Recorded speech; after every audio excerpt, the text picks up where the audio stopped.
Halo, apa kalian pernah bertanya-tanya tentang bagaimana cara kerja roket atau apa saja yang diperlukan untuk membawa astronot ke bulan atau Mars?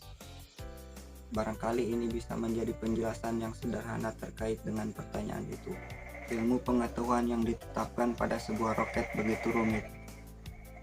Untuk bisa membuat roket itu terbang, membutuhkan kombinasi cukupan ilmu pengetahuan matematika, fisika, kimia, dan teknik. Hanya saja konsep yang mendasar dari ilmu roket adalah penggunaan daya dorong dari populasi atau mesin utama yang ada di bagian bawah. Mesin utama akan mendorong roket meluncur. Konsep dasar ini pun tak main-main. Beragam teori fisika ditetapkan seperti hukum gerak ketiga Newton. Dengan teori ini mampu menciptakan daya ledak untuk mengangkat roket saat ledakan mendorong dan roket mulai menjauh. Hal itu menciptakan kekuatan yang sama ke arah berlawanan dan mendorong pesawat menjauh dari ledakan. Inilah sebabnya mengapa roket dapat terus terbang setelah meninggalkan landasan. Menariknya adalah saat mesin menyala mengeluarkan api, konsepnya bukanlah roket yang mendorong ke bumi saat diluncurkan, namun justru itu dorongan ke atas oleh ledakan yang terkontrol di mesinnya.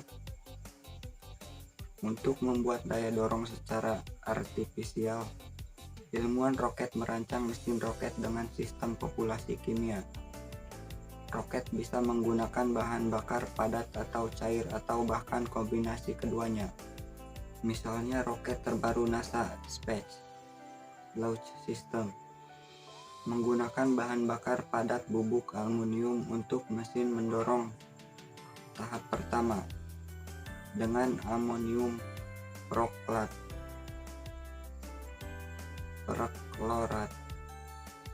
sebagai pengoksidasi, sementara pada mesin utama menggunakan hidrogen cair dan oksigen.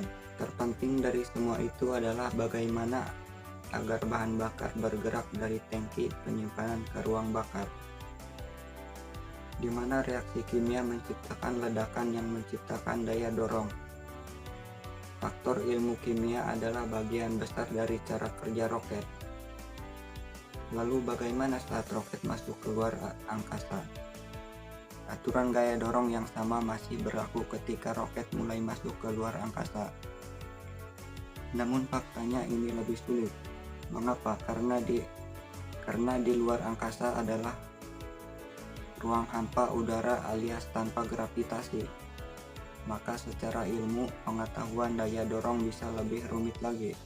Yang justru menantang adalah bagaimana roket mampu menerobos kondisi ekstrim antara bumi dan luar angkasa.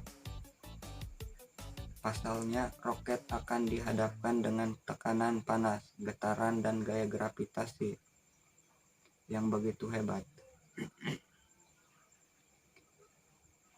Ketika melewati lapisan atmosfer,